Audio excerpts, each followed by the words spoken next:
મેઘરજ શહેરમાં રખડતા આંખલાઓનો આતંક સતત વધી રહ્યો છે। એક જ દિવસમાં બે અલગ અલગ સ્થળે આંખલાઓ વચ્ચે ભયંકર જંગ થતા સ્થાનિકોમાં દહેશત ફેલાઈ ગઈ હતી। રહેણાંક વિસ્તારમાં થયેલા આંખલાઓ વચ્ચે યુદ્ધ જેવી સ્થિતિને કારણે લોકોમાં ભારે ભય જોવા મળ્યો હતો। મુખ્ય બજાર માર્ગ પર આંખલાઓ બાખડતા રસ્તા પર પાર્ક કરેલી એક બાઇકને પણ નુકસાન થયું। અવારનવાર થતી ઘટનાને પગલે સ્થાનિકોમાં તંત્ર સામે રોષની લાગણી જોવા મળી રહી છે। લોકોનું કહેવું છે કે કોઈ મોટી દુર્ઘટના સર્જાય તે પહેલા તંત્ર તાત્કાલિક કડક કાર્યવાહી કરે તે ખૂબ જરૂરી છે। આળસ ખંખેરીને કામે લાગી જાઓ, અધિકારીઓને આ ટકોર કરી છે રાજ્યકક્ષાના મંત્રી રમેશ કટારાએ।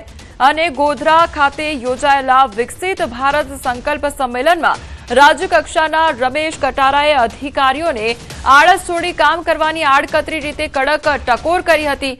પીએમ મોદીના નેતૃત્વવાળી સરકારની લોક કલ્યાણની વિવિધ યોજનાઓનો ઉલ્લેખ કરતા તેમણે જણાવ્યું કે મોદી સાહેબ જનતા માટે ઘણી યોજનાઓ આપે છે। મંત્રીશ્રીએ જેનું ખાઈએ તેનું ગાઈએ એવું સચોટ દ્રષ્ટાંત આપીને સ્પષ્ટ શબ્દોમાં સંભળાવ્યું હતું કે કામમાં સહેજ પણ આળસ રાખ્યા વિના ફરજ તો પૂરી નિષ્ઠાથી બજાવવી જ પડશે, જેથી સરકારની યોજનાઓ છેવાડાના માનવી સુધી પહોંચી શકે।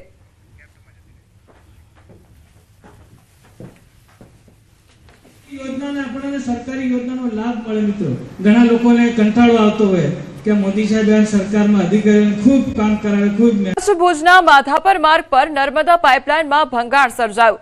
નર્મદાની મુખ્ય પાણીની પાઇપલાઇનમાં ભંગાણ સર્જાયું તો ભંગાણ પડતા 20 ફૂટથી વધુ ઊંચા પાણીના ફુવારા ઉડ્યા। વેડફાટ થતા પાણીમાં વાહન ચાલકોના વાહનો જે હતા તે પણ ધોવાઈ ગયા હતા।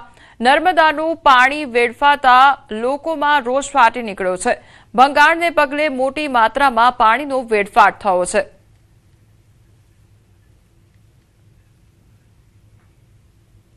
મહેસાણા જિલ્લાના કેટલાક ઔદ્યોગિક એકમો દ્વારા છોડવામાં આવી રહેલા કેમિકલયુક્ત ઝેરી પાણીના કારણે બહુચરાજી તાલુકાની ખારી નદીમાં ગંભીર પ્રદૂષણ ફેલાયું છે। નદીનું પાણી કાળા શાહી જેવું બની જતા હજારો માછલીઓ અને જળચર જીવોના મોત નીપજ્યા છે, જ્યારે આસપાસના 50 જેટલા ગામોના ખેડૂતો અને પશુપાલકો મુશ્કેલીમાં મુકાઈ ગયા છે।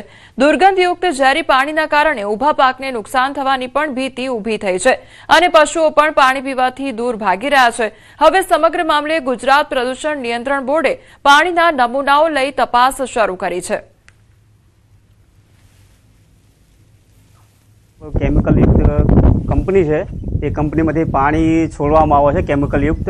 એમાંથી ઘણા ખરા જીવજંતુઓ, જે જળચર જે જીવજંતુ હોય છે એ મરી ગયા છે। પ્લસ બીજું કે જે ઢોર ઢોકરા આજુબાજુના ખેતરોમાં બધા પશુપાલનવાળા લોકો રહેતા હોય છે, તો જો ઢોર જો પાણી પીવા હોય તો પાણીના ગંધથી જ દૂર ભાગે છે, બરાબર। તો અમારી તો સરકાર જોડે એટલી જ માંગ છે કે આ કેમિકલયુક્ત પાણી બંધ કરાવો અને કંપની સામે કાયદેસરના પગલાં તમે લો। એક મહિનાથી અહીંયા અમે બધા ખૂબ હેરાન થઈએ છીએ, પણ છેલ્લા લાસ્ટ 15 દિવસથી એટલું કેમિકલયુક્ત પાણી અહીંયા અંદરથી પસાર થઈ રહ્યું છે, જેના કારણે અસંખ્ય માછલીઓ પાણીની અંદર તડપી અને મરી ગઈ છે। અહીંયા એટલી બધી દુર્ગંધ મારી રહી છે કે અહીંયા આપણે ઊભા રહી શકતા નથી।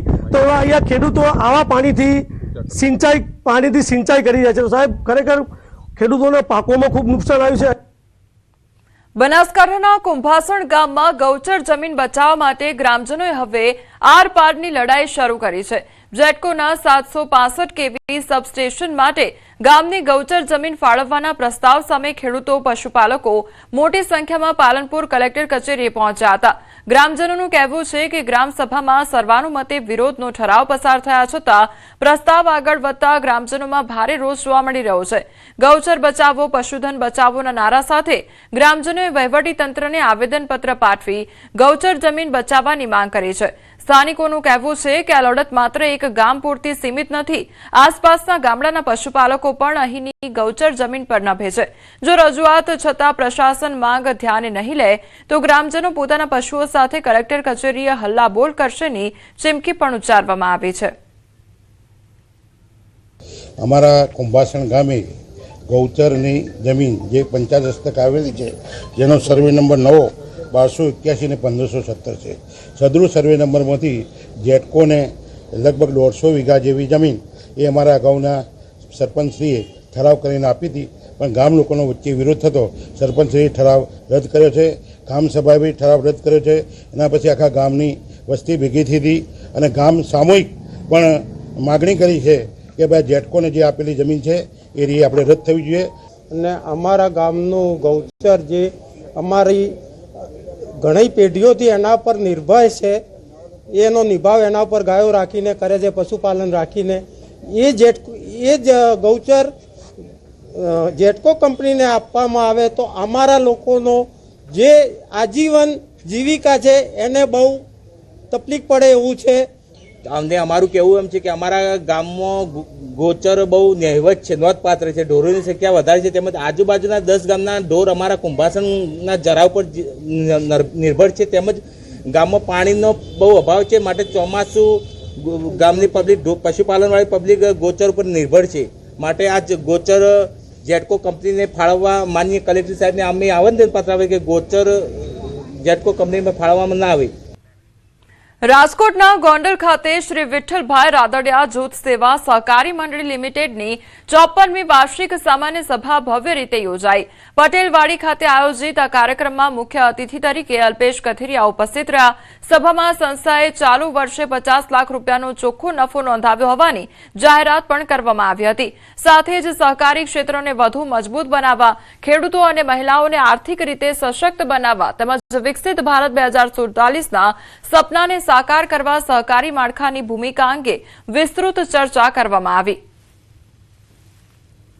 સેવા સહકારી મંડળીની 54મી વાર્ષિક સાધારણ સભામાં ઉપસ્થિત થઈ સૌ ખેડૂતોને મળવાનું થયું, આગેવાનોને મળવાનું થયું અને આવા જ સહકારી માધ્યમથી, સહકારી મંડળીના માધ્યમથી ખેડૂતની ખેતીલક્ષી અને સંલગ્ન પ્રવૃત્તિઓનો ખૂબ વિકાસ થાય, ખૂબ પ્રગતિ થાય અને સૌ ખેડૂતો સમૃદ્ધ બને અને સહકારી ક્ષેત્રનું જે માળખું છે, એનો જે હેતુ છે કે સહકારથી સમૃદ્ધિ એ સફળ થાય એવી મા ઉમા ખોડલના ચરણોમાં પ્રાર્થના કરું છું. અહીંયા જે અમારી ચર્ચા થઈ એ સહકાર મંત્રાલયના 5 વર્ષ ઉજવણીની, ટ્રેનિંગની, શિક્ષણની અને એક વસ્તુ જે સામે આવી એ કે આ મંડળી 50 લાખનો ચોખ્ખો નફો કર્યો છે, બિઝનેસ કરે છે, કોઓપરેટિવ બહુ સારી રીતે અહીંયા કામ કરે છે. અમને પાસે ભંડારણની સુવિધા છે, બિઝનેસ સ્ત્રોત છે. એના બદલ બધા સભાસદને હું કોંગ્રેચ્યુલેશન્સ આપું. વિદેશમાં મુશ્કેલીમાં મુકાયેલી બોરસદની 2 દીકરીઓ આખરે સુરક્ષિત રીતે વતન પરત ફરી છે. અમેરિકા જવાના પ્રયાસ દરમિયાન અઝરબૈજાનમાં ફસાઈ ગયેલી બંને યુવતીઓને લાઓસ સ્થિત ભારતીય દૂતાવાસે તાત્કાલિક કાર્યવાહી કરીને બચાવી. સમગ્ર મામલે સાંસદ મિતેશભાઈ પટેલે સરકાર અને વિદેશ મંત્રાલય સાથે સતત સંપર્કમાં રહી રજૂઆતો કરી હતી. તો યુવતીઓ વતન પહોંચતા સાંસદ મિતેશભાઈ પટેલે તેમના ઘરે જઈ પરિવારજનોની મુલાકાત લઈ ખબર અંતર પૂછ્યા હતા. તો સફળ રેસ્ક્યુ બાદ પરિવારમાં ખુશીનો માહોલ જોવા મળ્યો છે.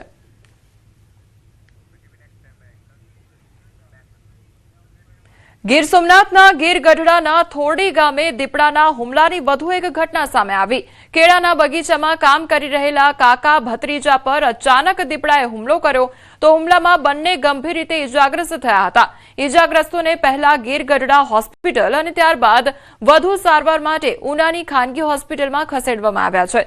ઘટનાની જાણ થતાં વન વિભાગની ટીમ સ્થળ પર પહોંચી હતી અને દીપડાને પાંજરે પૂરવા માટે કવાયત હાથ ધરી છે. બનાવ બાદ સમગ્ર વિસ્તારમાં ભયનો માહોલ પણ છવાઈ ગયો હતો. તો ગ્રામજનોએ વન વિભાગ પાસે વધુ અસરકારક પગલાં લેવાની માંગ કરી છે. એ નિરણ વાટતા હતા અને દીપડો ઓચિંતાનો આવીને હુમલો કર્યો અને હું ત્યાં સાઈડમાં 100 મીટર દૂર હતો. દોડીને પહોંચ્યો. જંગલ ખાતાના અધિકારીઓ પણ હતા. એ બિચારા દોડીને આવી ગયા અને અમે બધા થઈને એને ભગાડ્યો. દીપડા જંગલ ખાતાવાળા પકડે તો છે પણ એને પાછા બીજા એરિયામાં ન મૂકો.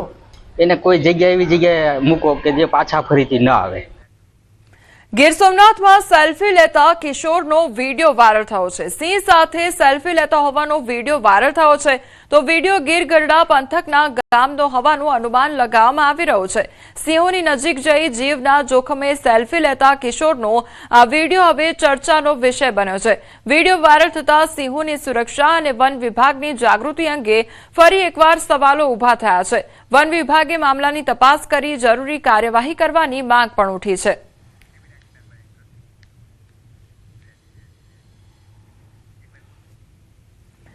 તો ગીર સોમનાથની આ ઘટના સામે આવી છે કે જ્યાં સિંહ સાથે સેલ્ફી લેતો હોય કિશોર તે પ્રકારનો વિડીયો વાયરલ થયો છે, જેના કારણે વન વિભાગની કામગીરીને લઈને પણ અનેક સવાલો ઉઠી રહ્યા છે. જૂનાગઢમાં ખુલ્લા કૂવામાં ખાબક્યું હતું સિંહબાળ, ત્યારે માંગરોળના કુકસવાડા ગામની આ ઘટના સામે આવી છે. સિંહબાળ કૂવામાં ખાબકતા વન વિભાગને જાણ કરવામાં આવી તો વન વિભાગે સિંહબાળનું રેસ્ક્યુ કરી સીમર એનિમલ કેર સેન્ટર ખસેડવામાં આવ્યું હતું. અવારનવાર કુકસવાડા નજીક સિંહોની અવરજવર જોવા મળતી હોય છે, તો રેસ્ક્યુ કરાયેલા સિંહબાળની સ્થિતિ તંદુરસ્ત જોવા મળી રહી છે. અરવલ્લીના મેઘરજ શહેરમાં રખડતા આંખલાઓનો આતંક સતત વધી રહ્યો છે. એક જ દિવસમાં 2 અલગ અલગ સ્થળે આંખલાઓ વચ્ચે ભયંકર જંગ થતા સ્થાનિકોમાં દહેશત ફેલાઈ ગઈ હતી.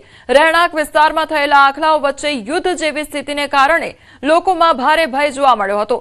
મુખ્ય બજાર માર્ગ પર આંખલાઓ બાખડતા રસ્તા પર પાર્ક કરેલી એક બાઇકને પણ નુકસાન થયું. અવારનવાર થતી ઘટનાને પગલે સ્થાનિકોમાં તંત્ર સામે રોષની લાગણી જોવા મળી રહી છે. લોકોનું કહેવું છે કે કોઈ મોટી દુર્ઘટના સર્જાય તે પહેલા તંત્ર તાત્કાલિક કડક કાર્યવાહી કરે તે ખૂબ જરૂરી છે.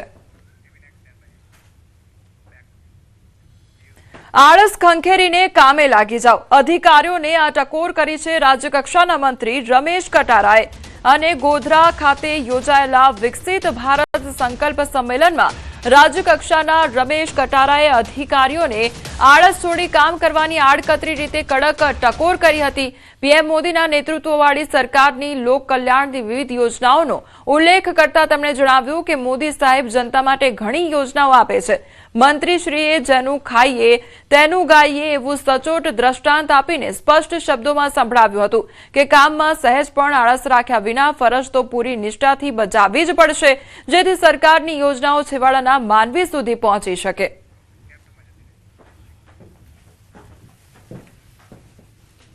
યોજનાને આપણને સરકારી યોજનાનો લાભ મળે. મિત્રો ઘણા લોકોને કંટાળો આવતો હોય કે મોદી સાહેબ સરકારમાં અધિકારીઓને ખૂબ કામ કરાવે, ખૂબ મહેનત કરાવે. મિત્રો એટલો બધો પગાર પણ આપે, એટલે કામ તે કરવામાં આળસ ક્યારે નહીં રાખવી.